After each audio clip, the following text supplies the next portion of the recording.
నమస్కారం one TV news కి స్వాగతం. హెడ్లైన్ చూద్దాం.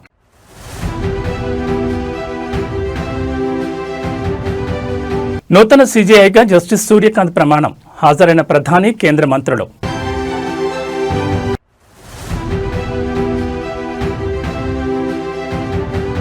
స్థానిక సంస్థల ఎన్నికలపై హైకోర్టులో విచారణ వాయిదా.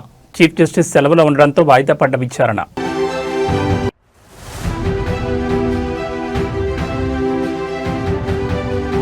శ్రీశైలంలో నకిలీ వెబ్సైట్ల కలకలం.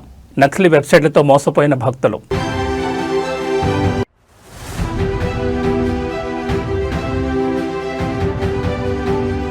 నెల్లూరు మేయర్ శ్రవంతికి షాక్.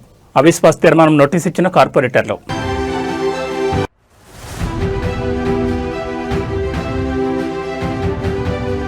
తమిళనాడులో ఘోర రోడ్డు ప్రమాదం. 2 ప్రైవేటు బస్సులు ఢీ, 6 దుర్మరణం. ఇక డీటెయిల్స్ చూస్తే దేశ అత్యున్నత న్యాయస్థానం సుప్రీంకోర్టు 53వ ప్రధాన న్యాయమూర్తిగా జస్టిస్ సూర్యకాంత్ ఇవాళ ప్రమాణ స్వీకారం చేశారు. ఈ మేరకు ఆయనతో రాష్ట్రపతి ద్రౌపది ముర్ము ప్రమాణం చేయించారు. 2027 ఫిబ్రవరి 9 వరకు సూర్యకాంత్ ఆ పదవిలో కొనసాగుతారు. సీజేఐగా బాధ్యతలు చేపడుతున్న హర్యానా రాష్ట్రానికి చెందిన తొలి వ్యక్తిగా జస్టిస్ సూర్యకాంత్ రికార్డు సృష్టించారు. ఆయన 1962 ఫిబ్రవరి 10న హర్యానాలోని హిస్సార్ జిల్లాలో జన్మించారు. ఈ ప్రమాణ స్వీకార కార్యక్రమానికి ప్రధాని నరేంద్ర మోడీతో పాటు పలువురు కేంద్ర మంత్రులు, ప్రముఖ సుప్రీంకోర్టు సీనియర్ న్యాయవాదులు కూడా హాజరయ్యారు. मैं सूर्यकांत जो भारत के उच्चतम न्यायालय का मुख्य न्यायमूर्ति नियुक्त हुआ हूँ, जो भारत के उच्चतम न्यायालय का मुख्य न्यायमूर्ति नियुक्त हुआ हूँ, ईश्वर की शपथ लेता हूँ ईश्वर की शपथ लेता हूँ कि मैं विधि द्वारा स्थापित भारत के संविधान के प्रति भारत के संविधान के प्रति सच्ची श्रद्धा और निष्ठा रखूंगा और निष्ठा रखूंगा। मैं भारत की प्रभुता और अखंडता अक्षुण्ण रखूंगा। मैं भारत की प्रभुता और अखंडता अक्षुण्ण रखूंगा तथा मैं सम्यक प्रकार से और श्रद्धापूर्वक तथा अपनी पूरी योग्यता, ज्ञान और विवेक से तथा मैं सम्यक प्रकार से और श्रद्धापूर्वक तथा अपनी पूरी योग्यता, ज्ञान और विवेक से अपने पद के कर्तव्यों का भय या पक्षपात, अनुराग या द्वेष के बिना पालन करूंगा।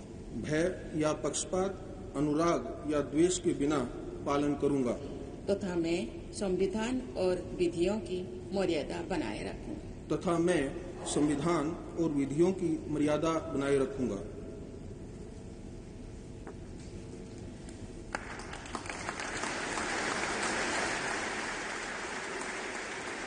స్థానిక సంస్థల ఎన్నికలపై తెలంగాణ హైకోర్టులో విచారణ వాయిదా పడింది. చీఫ్ జస్టిస్ సెలవులో ఉండడంతో ఇవాళ జరగాల్సిన విచారణ వాయిదా పడింది. ఈ అంశం రేపు విచారణకు వచ్చే అవకాశం ఉంది. స్థానిక ఎన్నికలు త్వరగా నిర్వహించాలని దాఖలైన పిటిషన్పై హైకోర్టు విచారణ జరుపుతోంది. స్థానిక ఎన్నికలకు సిద్ధమని ఇప్పటికే రాష్ట్ర ప్రభుత్వం, ఎలక్షన్ సంఘం హైకోర్టుకు తెలిపింది. ఈ క్రమంలో ఇవాళ హైకోర్టు నిర్ణయం వెలువరిస్తే ఆ నిర్ణయం ఆధారంగా రేపు జరగబోయే కేబినెట్ భేటీలో ఎన్నికలపై డిసిషన్ తీసుకోవాలని ప్రభుత్వం భావించింది. అనూహ్యంగా హైకోర్టులో ఇవాటి విచారణ వాయిదా పడింది. దీంతో రేపు హైకోర్టు విచారణ జరిపితే ఎలాంటి నిర్ణయం వెలువరించబోతోంది, కేబినెట్ భేటీలో ప్రభుత్వం ఎలాంటి వ్యూహంతో ఉందనే సస్పెన్స్ కంటిన్యూ అవబోతోంది.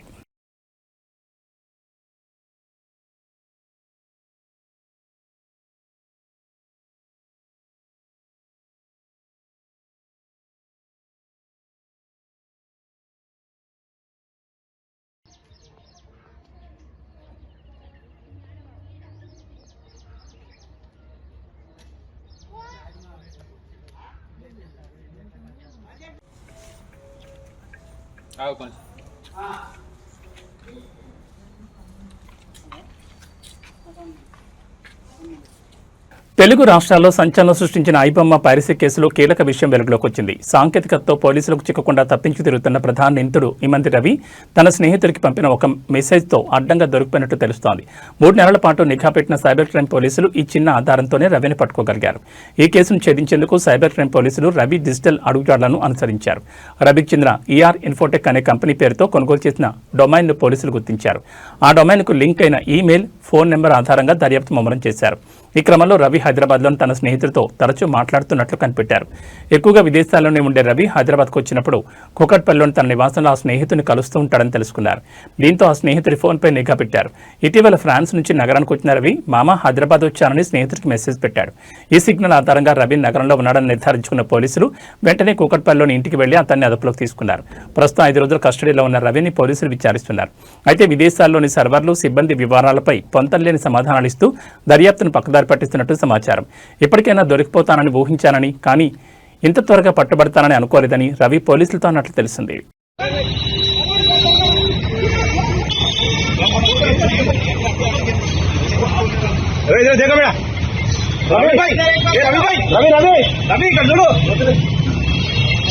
ముఖ్యమంత్రి రేవంత్ రెడ్డి పర్యటన నేపథ్యంలో కొడంగల్లో కీలక పరిణామం చోటు చేసుకుంది. తాజాగా కొడంగల్ మండలం నుంచి మెడికల్ కళాశాల, సమీకృత గురుకులాలు, పెట్టందని కళాశాల వంటి విద్యా సంస్థలను దుద్యాల మండలానికి తరలించడాన్ని నిరసిస్తూ Kodangal development committee joint action committee ఆధ్వర్యంలో పలు వ్యాపార సంఘాలు సంపూర్ణ బంద్ పాటిస్తున్నాయి. సీఎం రేవంత్ కొడంగల్ ప్రాంత అభివృద్ధి చేసిన వాగ్దానాలను ఉల్లంఘించారని, స్థానికుల భవిష్యత్తును దెబ్బతీస్తున్నారని ఆందోళనకారులు నిరసన దిగారు. నేటి స్వచ్ఛంద బంద్కు వ్యాపార సంఘాలు, వాణిజ్య సంస్థలు పూర్తి మద్దతు ఇస్తున్నాయి. కొడంగల్ ప్రాంతానికి మంజూరైన అన్ని విద్యా సంస్థలను కొడంగల్లోనే నెలకొల్పాలని వారు డిమాండ్ చేస్తున్నారు.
గత కొన్ని రోజులుగా తెలుగు రాష్ట్రాల్లో చోటు చేసుకుంటున్న సైబర్ నేరాలు ఆందోళన కలిగిస్తున్నాయి. ముఖ్యంగా గత నెల రోజులుగా వందలాది వాట్సాప్ గ్రూపులపై సైబర్ కేటుగాళ్లు దాడి చేసి యూజర్లను లక్ష్యంగా చేసుకున్నారు.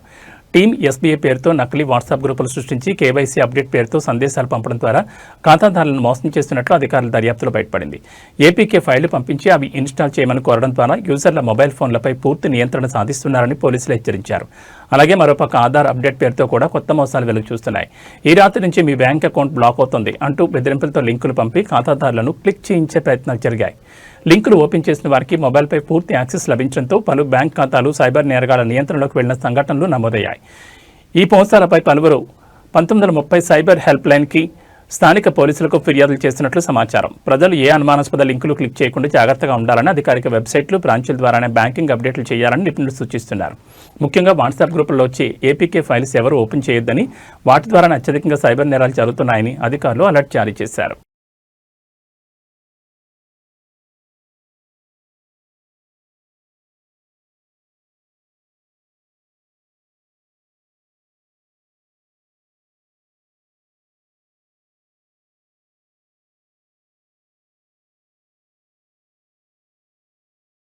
వైసీపీ నేత మాజీ ఎమ్మెల్యే చెవిరెడ్డి భాస్కర్ రెడ్డి అస్వస్థతకు గురయ్యారు. లిక్కర్ స్కామ్లో నిందితుడిగా ఉన్న ఆయన ప్రస్తుతం విజయవాడ జైల్లో ఉన్నారు. కాళ్ల వాపుతో బాధపడుతున్నారని భాస్కర్ రెడ్డి పోలీసులు తెలిపారు. ఈ మేరకు వైద్య పరీక్షల నిమిత్తం ఆయనను విజయవాడ ప్రభుత్వ ఆసుపత్రికి తరలించారు. వైద్యులు ఆయనకు వైద్య పరీక్షలు నిర్వహించారు. చికిత్స అనంతరం భాస్కర్ రెడ్డిని తిరిగి జైలుకు తరలించనున్నారు. గతంలో జూన్ నెలలో కూడా ఆయన గుండె నొప్పిగా ఉండడంతో పోలీసులు ఆసుపత్రికి తీసుకెళ్లి చికిత్స అందించారు. అయితే ఇటీవలే విజయవాడ ఏసీబీ కోర్టు కేసులో నిందితులుగా ఉన్న రాజకాశ్ రెడ్డి, సజ్జల శ్రీధర్ రెడ్డి, అనిల్ చోక్రా, చెవిరెడ్డి భాస్కర్ రెడ్డి, వెంకటేష్ నాయుడు, పూనేటి చాణక్యులకు డిసెంబర్ 5 వరకు రిమాండ్ పొడిగించింది.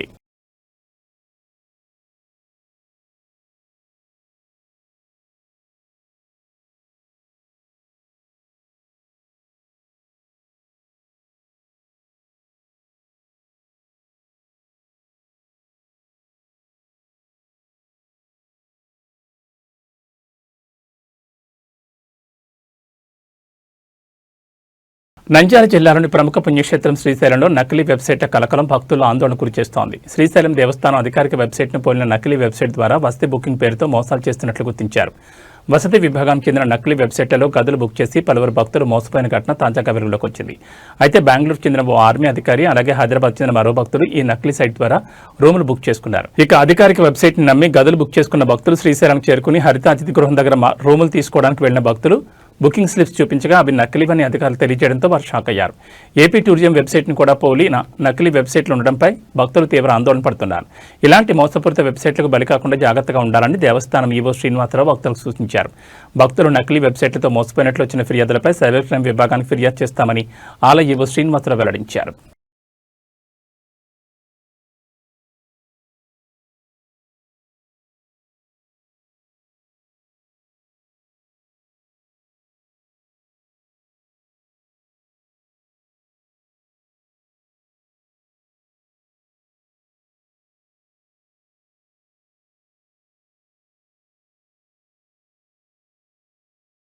నెల్లూరు నగరపాలక సంస్థ మేయర్ శ్రవంతికి వ్యతిరేకంగా కార్పొరేటర్ల అవిశ్వాస తీర్మానం నోటీసు ఇచ్చారు. నగరపాలక సంస్థలో మొత్తం 54 డివిజన్లు ఉండగా 40 మంది కార్పొరేటర్లు ఏకమై ఈ నోటీసును జేసీ వెంకటేశ్వర్కు సోమవారం అందజేశారు.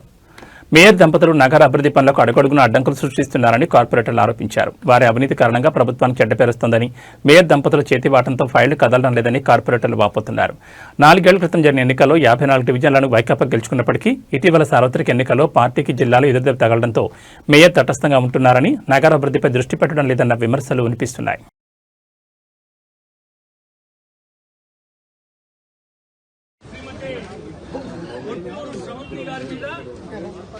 నెల్లూరు నగరపాలక సంస్థలో ప్రాతినిధ్యం వహిస్తున్నటువంటి 40 మంది కార్పొరేటర్లు, నేను, నాతో సహా మరొక డిప్యూటీ మేయర్ శ్రీమతి కాసిన్ ఇంతియాజ్ గారు, ఇతర కార్పొరేటర్లందరూ, సహచర కార్పొరేటర్లందరితో కలిసి ఈరోజు municipal corporation act section 91(a) ప్రకారం మేయర్ గారి మీద అవిశ్వాసం పెట్టమని చెప్పి గౌరవ కలెక్టర్ గారికి నోటీస్ ఇవ్వడం జరిగింది.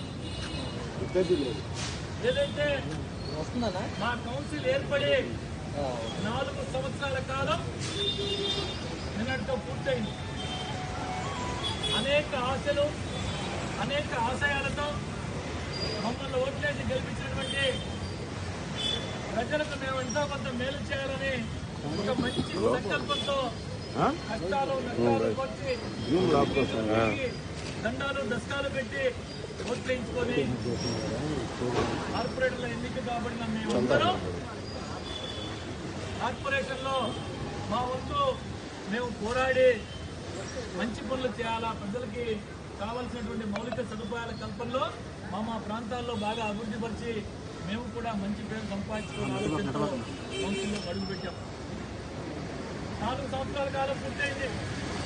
కేవలం 7 మాత్రమే సమావేశాలు ఏర్పాటు చేయడం జరిగింది. రాష్ట్రంలోనే 4వ అతిపెద్ద కార్పొరేషన్ నెల్లూరు కార్పొరేషన్. విశాఖపట్నం, విజయవాడ, గుంటూరు తర్వాత 4వ అతిపెద్ద కార్పొరేషన్ అయినటువంటి నెల్లూరు నగర కార్పొరేషన్ లో గడిచిన 4 సంవత్సరాల కాలంలో జరిగినటువంటి కౌన్సిల్ సమావేశాలు కేవలం 7 అంటే 7. దీన్ని బట్టి అర్థం చేసుకోవాల్సి ఏ విధంగా ఉందో. నెల్లూరు కార్పొరేషన్ చరిత్రలోనే కాకుండా, రాష్ట్ర కార్పొరేషన్ చరిత్రలోనే కాకుండా బహుశా దేశంలో కూడా ఏ కార్పొరేషన్ జరగని విధంగా మేయర్ అంటే, ప్రథమ పౌరులంటే ఈ యొక్క కార్పొరేషన్ మొత్తానికి కూడా ఒక పెద్దన పాత్ర. ప్రజల ఆస్తుల్ని, కార్పొరేషన్ ఆస్తుల్ని కాపాడాల్సినటువంటి పెద్దన్న పాత్ర. అటువంటి స్థానంలో ఉంటే ఎక్కడా లేని విధంగా, చరిత్రలో ఎప్పుడూ లేని విధంగా మీ అందరికీ తెలుసు, కమిషనర్ సంతకాలు ఫోర్జరీ చేసి మున్సిపల్ కార్పొరేషన్కి రావాల్సినటువంటి కోట్లాది రూపాయల రాబడిని సొంత జోబుల్లో తీసుకొని క్రిమినల్ కేసులు పెట్టించుకొని జైలు పాలై ఈ యొక్క మేయర్ గారి భర్త, పేరుకి మేయర్ గారి భర్త పూర్తిగా ఈ కార్యక్రమాన్ని ఎక్కడ జరిగింది, ఎలా జరిగింది అనేది నేను కొత్తగా మీకు చెప్పాల్సిన అవసరం లేదు. ఇదే కాకుండా కార్పొరేటర్లతో అందరితో కూడా సఖ్యతగా ఉంటూ వారి ప్రాంతాల్లో కావాల్సినటువంటి అన్ని రకాల మౌలిక సదుపాయాల కల్పన కోసం పనిచేయాల్సిన గౌరవ మేయర్ నెల్లూరు నగర నియోజకవర్గంలో ఈ 4 ఏళ్లలో 4 సంవత్సరాలు కూడా అడుగుపెట్టాల 60% ప్రాతినిధ్యం వహించినటువంటి నెల్లూరు నగర కార్పొరేషన్లో 28 డివిజన్లు ఉన్నటువంటి నెల్లూరు నగర నియోజకవర్గంలో మేయర్ అయిన తర్వాత ఈ 4 సంవత్సరాల కాలంలో 4 సార్లు కూడా అధికారిక మేయర్గా పర్యటన చేసిన దాఖలాలు లేవంటే ఏ విధంగా పనిచేస్తున్నారు. సంగారెడ్డి జిల్లాలో కేసీఆర్ డబుల్ బెడ్రూమ్ ఇళ్లు ఇప్పిస్తానని పేదలను నమ్మించి ఓ వ్యక్తి మోసం చేశాడు. అమీన్పూర్ మండలం కిష్టారెడ్డిపేటకు చెందిన బీహెచ్ఎల్ ఉద్యోగి ప్రసన్న కుమార్పై బాధితులు ఆరోపణలు చేస్తున్నారు. జోష్ బ్రదర్ అనే మధ్యవర్తి ద్వారా పరిచయమైన ప్రసన్న కుమార్ ఒక్కొక్కరి దగ్గర నుంచి 3 లక్షల నుంచి 4-5 లక్షలు వసూలు చేశాడని పేర్కొంటున్నారు. మొత్తం 69 మంది దగ్గర నుంచి 2,50,00,000 రూపాయల వరకు మోసం చేశాడని ఆరోపణలు చేస్తున్నారు. అయితే జోష్ అనే వ్యక్తి ద్వారా డబ్బులను ప్రసన్న కుమార్ దండుకున్నాడు. 2021 నుంచి ఇవాళ రేపు ఇప్పిస్తామంటూ ప్రసన్న కుమార్ మాయమాటలు చెప్తున్నాడని బాధితులు పేర్కొంటున్నారు. అయితే కిష్టారెడ్డిపేటలోని ప్రసన్న కుమార్ ఇంటికి వెళ్తే వాచ్మెన్ కుక్కలతో దాడి చేయించాడని బాధితులు ఆవేదన వ్యక్తం చేశారు. దీంతో అమీన్పూర్ పోలీస్ స్టేషన్లో బీహెచ్ఎల్ ఉద్యోగి ప్రసన్న కుమార్పై ఫిర్యాదు చేశారు. జోష్ నిలదీగా ప్రసన్న కుమార్కే మొత్తం డబ్బులు ఇచ్చారని చెప్తున్నాడు. దీంతో తమకు న్యాయం చేయాలని బాధితులు కోరుతున్నారు. మాకు డబుల్ బెడ్రూమ్ ఇల్లు ఇవ్వకపోయినా సరే మా డబ్బులు మాకు ఇప్పించాలని వేడుకుంటున్నారు.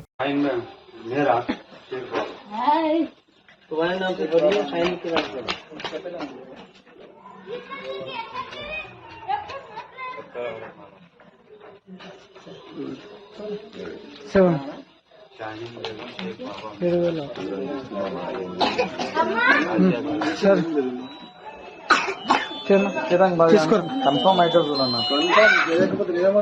హలో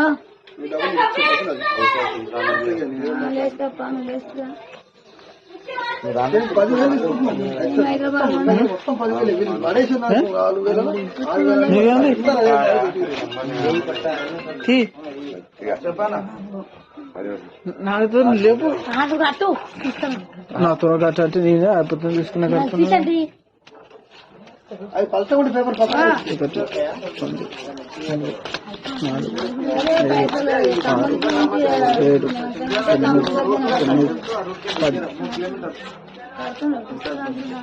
పది ఎవరు కడుతూ దామ్మంటున్నాని తమిళనాడులో ఘోర రోడ్డు ప్రమాదం జరిగింది. కడయనల్లూరు దగ్గర 2 ప్రైవేట్ బస్సులు ఢీకొన్నాయి. ఈ ఘటనలో 6 మృతి చెందగా 35 మందికి గాయాలయ్యాయి. మృతుల్లో చిన్నారులు, మహిళలు ఉన్నారు. సంఘటనా స్థలానికి చేరుకున్న పోలీసులు క్షతగాతులను ఆసుపత్రికి తరలించారు. అయితే మృతుల సంఖ్య పెరిగే అవకాశం ఉంది. అత్యంత వేగంగా దూసుకురావడంతోనే ఈ ప్రమాదం జరిగినట్లుగా తెలుస్తోంది. తమిళనాడులోని అచ్చంపెట్టి సమీపంలోని తెన్కాసి మధురై రహదారిపై సోమవారం ఉదయం ఈ ప్రమాదం జరిగింది. ప్రమాదంలో అక్కడికక్కడ 6 మృతి చెందగా 28 మంది గాయపడ్డారు. ప్రమాదం గురించి అధికారులకు సమాచారం అందిన వెంటనే పోలీసులు, వైద్య బృందాలు సంఘటనా స్థలానికి చేరుకుని గాయపడిన వారిని తెన్కాసిలోని ప్రభుత్వ జిల్లా ఆసుపత్రికి తరలించారు.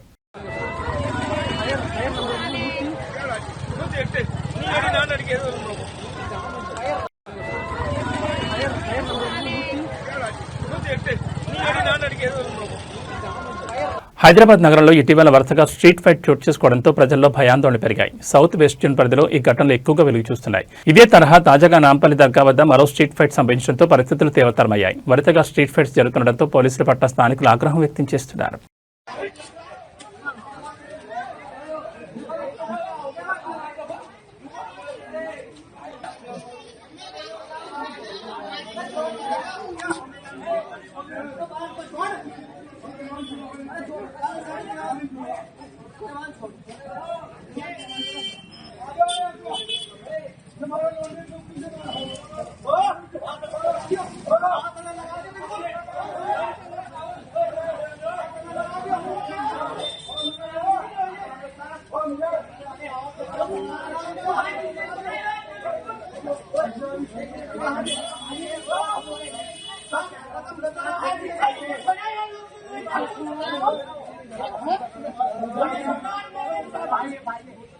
పల్నాడు జిల్లా దాచేపల్లి పట్టణంలో అల్ నూర్ ఫౌండేషన్ ఆధ్వర్యంలో కుట్టు మిషన్ల పంపిణీ కార్యక్రమం నిర్వహించారు. ఈ కార్యక్రమానికి ముఖ్య అతిథిగా cine actor, comedy star Ali హాజరయ్యారు.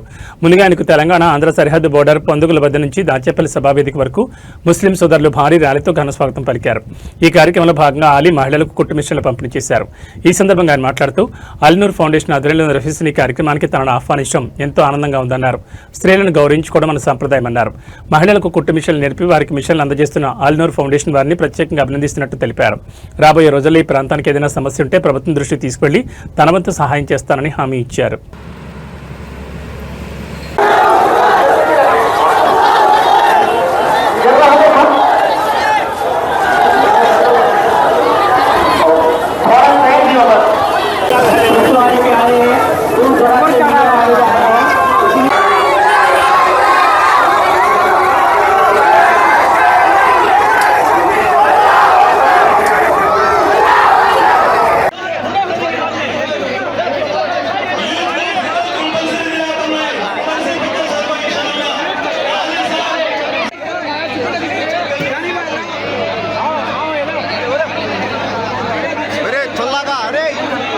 నిన్న రాత్రి నుంచి స్టార్ట్ చేశాడు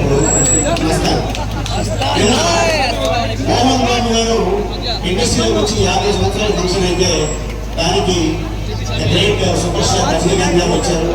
అలాగే చాలా మంది యాక్టర్లు కూడా వచ్చారు. దాంతోపాటు మోహన్ బాబు గారు ప్రత్యేకంగా ఫోన్ చేసి ఆ దిగువ ప్రమాణంగా రావాలయ్యా మీరు ఇంకా నావాళ్ళు అని తెలవడం జరిగింది. దాచేపల్లిలో ఎక్కువ విషయం చేస్తున్నాం. నేను గెస్ట్గా రావాలి అనగానే అనుకుంటాను కదా నేను వస్తాను. ఎందుకంటే డబ్బులు ఇస్తే ఇవాళ రేపంలో పరిచయం అని కుట్టు విషయం ఇస్తే అది జీవన ఉపాధి వాళ్ళకి ఉంటుంది. అందుకోసం ఈ కుట్టు విషయం శ్రీ సత్య షాపింగ్ మాల్ ను సినీ నటి అనుపమ పరమేశ్వరన్ చేతుల మీదుగా లాంఛనంగా ప్రారంభించారు. శ్రీ సత్య షాపింగ్ మాల్ ప్రారంభోత్సవానికి నర్సీపట్నానికి విచ్చేసిన సినీ నటి అనుపమ పరమేశ్వరన్ స్పీకర్ చింతకాయల అయ్యన్న పాత్రుడు ముందుగా జ్యోతి ప్రజ్వలన చేసి ప్రారంభించారు. షాపింగ్ మాల్లో పలు విభాగాలను పరిశీలించారు. అతి తక్కువ ధరలకే ఈ మాల్లో అన్ని రకాలు అన్ని వర్గాల వారికి వస్త్రాలు లభిస్తాయన్నారు. షాపింగ్ మాల్ ప్రత్యేకమైన అధునాతన కలెక్షన్తో ఆకట్టుకుంటుందని ప్రతి ఒక్కరూ సందర్శించాలని అనుపమ పరమేశ్వరన్ ఆకాంక్షించారు. తెలుగులో 2, తమిళలో 2 సినిమాలు నటిస్తున్నానని ఈ సందర్భంగా తెలిపారు. అనంతరం స్పీకర్ అయ్యన్న పాత్రుడు మాట్లాడుతూ ఆంధ్రప్రదేశ్ రాష్ట్రంలో విశాఖపట్నం తర్వాత అత్యంత వేగంగా అభివృద్ధి చెందుతున్న నగరం నర్సీపట్నమేనని పేర్కొన్నారు. నర్సీపట్నం పట్టణం ఏజెన్సీ ముఖద్వారంగా ఉండడమే కాకుండా పర్యాటక పరంగా కూడా ఎంతో ప్రాముఖ్యత సంతరించుకుంటుందన్నారు. మరోవైపు మాకవారిపాలెం మండలంలో పారిశ్రామిక ప్రగతి కనిపిస్తోందని, ఇప్పటికే 2 పరిశ్రమలు రాగా మరో 4-5 పరిశ్రమలు వచ్చే అవకాశం ఉందని ఆయన వెల్లడించారు. నర్సీపట్నంలో పెరుగుతున్న జనాభా మరియు పర్యాటకుల రద్దీ దృష్ట్యా ఇక్కడ మరిన్ని షాపింగ్ మాల్స్, హోటల్ మరియు ఎంటర్టైన్మెంట్ పార్కుల ఆవశ్యకత ఎంతైనా ఉందన్నారు. భవిష్యత్తులో నర్సీపట్నం ఒక గొప్ప ఎడ్యుకేషన్ హబ్గా మారి మన పిల్లలకు స్థానికంగా ఉపాధి కల్పించాలని ఆకాంక్షించారు. నిర్వాహకులకు వ్యాపారం లాభసాటిగా సాగాలని, ఆ కుటుంబానికి ఎల్లప్పుడూ దేవుని ఆశీస్సులు ఉండాలని మనస్ఫూర్తిగా కోరుకున్నారు. ఈ కార్యక్రమంలో షాపింగ్ మాల్ యజమానులు, స్థానిక నాయకులు మరియు కార్యకర్తలు పాల్గొన్నారు.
ఓం శతమానం భవతి శతాయుః పురుషः శతేంద్రియ ఆయుష్యేవేంద్రియ ప్రతిష్టతి. ఈరోజు శ్రీ సత్య షాపింగ్ మాల్ ఆ చేతి మీద ఓపెన్ చేయడం చాలా ఆనందంగా ఉంది. ఇంకేంటంటే మన నర్సీపట్నం ఫాస్ట్ గ్రోయింగ్. అందరికీ నమస్కారం. ముందుగా మీడియా మిత్రులందరికీ చాలా చాలా థ్యాంక్స్.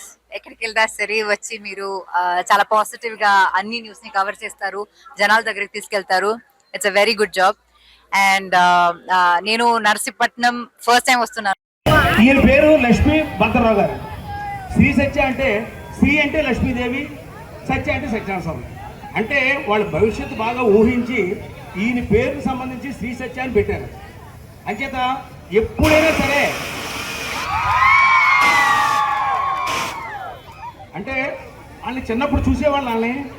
ఏబీ బులెటిన్ విశేషాలు. నమస్కారం.